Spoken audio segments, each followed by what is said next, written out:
vie, je sais, il n'a point changé. Jésus est le même aujourd'hui, repère de mon histoire. Écoutez bien, Jésus est ressuscité. La mort n'a plus de pouvoir. Mon rédempteur vit, je sais, il n'a point changé. Jésus est le même aujourd'hui, repère de mon histoire. Bonsoir, bonsoir l'artiste. Bonsoir. Silas ou Silla? Silas. Silas. C'est mieux comme ça, j'avoue. Tu aimes Silas? Silas. Donc, comme je disais dans le déroulé de notre petite soirée, on va déjà commencer par savoir qui est notre artiste, d'où il vient, d'où vient en fait, on va dire, tout ce qui nous a conduit ici, et puis dérouler par la suite. Alors, on voit sur les affiches, pour ceux qui te connaissent, on voit que tu t'appelles Silas, mais on voit une particularité sur les affiches de ton nom d'artiste qui est Sil A. Tu peux nous dire un peu d'où est-ce que cela vient et tout? En vrai, il n'y a rien de spécial, on va dire. C'est que... Ça va m'entendre? Bon. Alors, c'est Silas, parce que c'est mon prénom. Je cherchais à la base un truc qui est authentique, c'est-à-dire mais un truc qui me ressemble. Là, je vais pas faire un truc trop extravagant. Donc, j'ai gardé mon prénom. C'est juste que quand je cherchais sur les plateformes, il y avait déjà du Silas. Donc, on m'empêchait de prendre mon prénom. Et donc, j'ai mis un signe distinctif, j'ai mis l'apostrophe pour deux choses. Première chose, pour dire que, pour faire un petit clin d'œil à mon lycée, parce que je suis un as, je suis un ancien du lycée scientifique. Et donc c'est premièrement faire un clin d'œil à mon lycée. Et puis deuxième chose, dans le nom Silas, justement l'apostrophe vient d'en haut. En fait c'est comme une goutte qui tombe. Wow. En gros, ça vient d'en haut. Wow. C'est magnifique. C'est en fait, comme on dit, être artiste, c'est vraiment de la créativité hors norme. Et pour avoir de la créativité, on n'a pas besoin d'aller loin, juste dans la simplicité, on a les choses les plus créatives. Et moi, je ne sais pas pour vous, mais je trouve ça vraiment trop créatif, le Sil A en fait. C'est vraiment très beau et chapeau d'avoir trouvé cette inspi. Merci à Jésus. Merci à Jésus. Du coup, ça, disons que j'ai rencontré le Seigneur. J'ai rencontré le Seigneur qui m'a fait trop de bien. Et ce don-là, ce talent-là que j'ai réalisé beaucoup plus tard, que je chantais bien. Que franchement Dieu m'a donné la grâce de faire des choses. C'était pas que chanter pour chanter, mais c'était chanter, parler à des cœurs. Et on est tous d'accord ici, on le constate au quotidien. Dieu merci. Et du coup, derrière je me suis dit, tant que je suis là, tant que je suis dedans, autant consacrer ce don-là à celui qui m'a fait, à celui qui... Je sais monter des vidéos, je sais... Du coup, je me suis dit, au-delà des styles musicaux, on va dire, je veux tout donner à Jésus. C'est-à-dire que tout ce que je peux faire, je vais faire. S'il y a un artiste qui rappe, il n'a qu'à venir rapper. S'il y a un artiste qui sait chanter, il vient, on chante. Tu vois? Faut dire que je ne vais pas me fermer du tout. C'est juste que après mon style musical il est un peu plus, disons, R&B. R&B parce que c'est vraiment le naturel. Le naturel sort seul. Tu me donnes un son, n'importe lequel, je le transforme en R&B. Tu vois, ça c'est le style naturel. Mais au-delà de ça, tout ce que je sais faire, en tout cas, je mettrai au service de Dieu. Amen.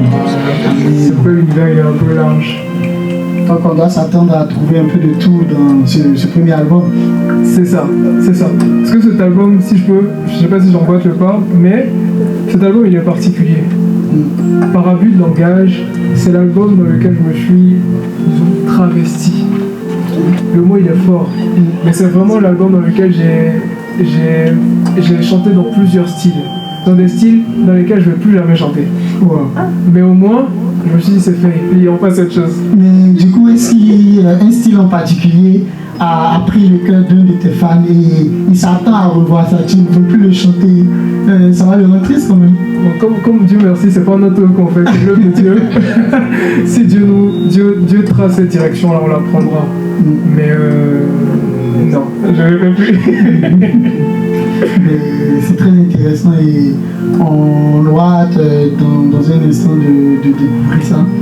Et du coup, comme on est entré en même temps dans la seconde partie, cet album d'où provient-il? Comment est-ce qu'il est né? Comment est-ce qu'il a été pensé pour aujourd'hui arriver à cet instant?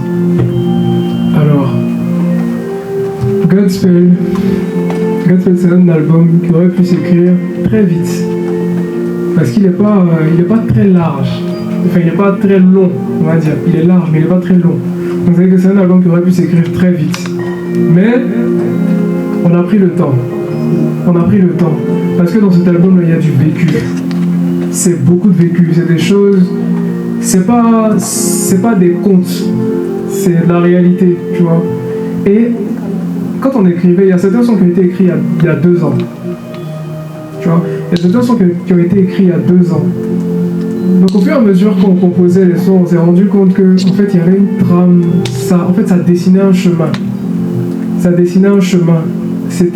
parlait de l'évangile à proprement parler, tu vois, de l'annonce de l'évangile et de comment est-ce que nous devons vivre l'évangile dans ces temps, voilà. Parce que l'évangile qu'on connaît, c'est l'évangile de la Bible, c'est ce qui a été prêché par les apôtres, l'évangile de Jésus-Christ. Mais aujourd'hui, on est face à plusieurs réalités. Le monde, il change. Mais la parole, elle n'a pas changé. La parole est restée la même. Et aujourd'hui, en fait, cette trame que l'album dessinait, c'était vraiment comment est-ce qu'on vit l'évangile aujourd'hui vis-à-vis de Dieu, vis-à-vis de nous-mêmes et vis-à-vis des autres autour de nous.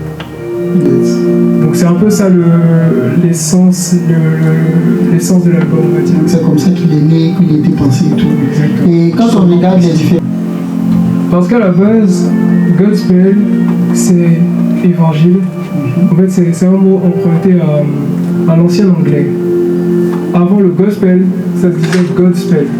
Étymologiquement parlant, ça se disait Godspell.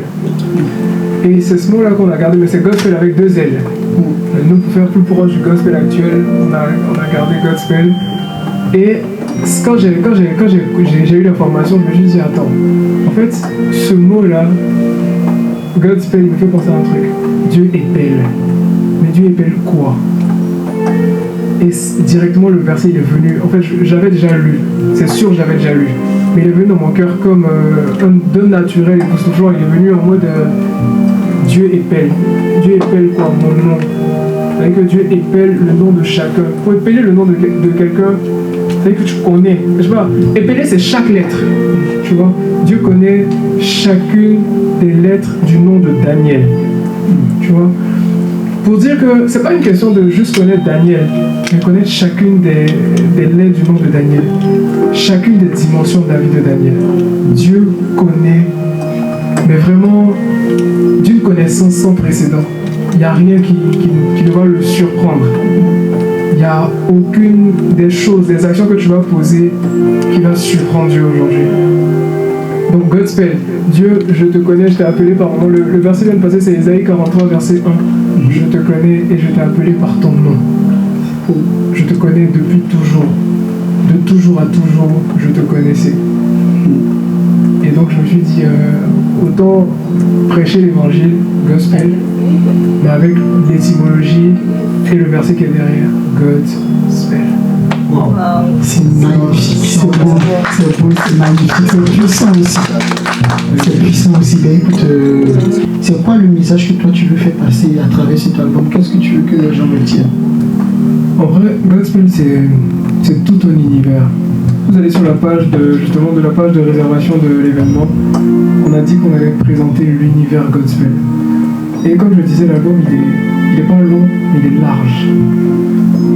En vrai, c'est pour dire que le but derrière l'album, c'était que ça parle à tout le monde. On a utilisé plusieurs styles musicaux parce qu'on s'est dit, faut que ça parle à des gens. Faut que ça parle à des gens qui vont écouter. mais qui ne nous connaissent pas. Le seul lien entre nous, potentiellement, sera la musique, parce que tout le monde écoute la musique. Il faut que ça parle à tout le monde, il faut que les gens ils se sentent concernés par le message qui est derrière. Quand j'ai présenté l'album, je vois que je vais me répéter beaucoup. Je vais me répéter beaucoup parce que, en vrai, l'évangile n'a pas changé, c'est le même. C'est la même chose qui sera présentée sous différentes formes, dans différents styles et tout. Donc ce que je veux que les gens retiennent, c'est le fond du message. Au-delà des mélodies, au-delà de tout ce qui gagne le cœur, c'est vraiment la parole qui est derrière. C'est que Jésus n'est pas un conte de fées. C'est que Jésus... On entend faire quelque chose, mais il y a quelqu'un qui est mort dedans. J'ai un ami qui disait, affaire où sang de quelqu'un a coulé, là, ça peut pas être amusement. Donc c'est pas un jeu, quoi. C'est pas un jeu. Et on a tous une part à jouer dedans. C'est vraiment, faut que ça parle à tout le monde. Pour moi, il faut que tout le monde écoute. Après, tout le monde on est libre. Les gens sont libres de faire ce qu'ils veulent. Mais il faut que tout le monde écoute. Parce qu'on a une part à jouer, on a tous un rôle à jouer dedans. Amen. Amen. Voilà. Un moteur de vos actions. Que aujourd'hui ce soit un déclencheur, que ce soit une remise en question. On se dise, en fait, l'œuvre de Dieu, là, c'est pas qu'une seule personne qui doit faire.